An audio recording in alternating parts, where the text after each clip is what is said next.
সেটা হচ্ছে আবেগের কারণে, তাদের আবেগকে ধরে রাখতে পারে নাই, সেজন্য আর কি যাওয়ার জন্য প্রস্তুতি হয়েছিল।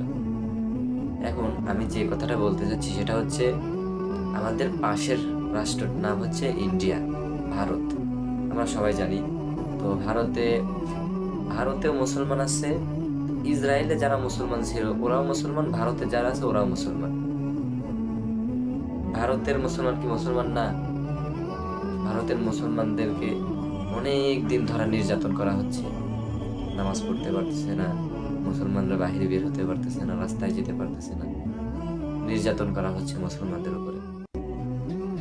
দেখেন, এ পর্যন্ত বাংলাদেশ থেকে কিন্তু কোনো কথা বলা হয়নি। কেন? আমার একটা প্রশ্ন, কেন বাংলাদেশ থেকে ভারতের বিপক্ষে কথা বলা হলো না?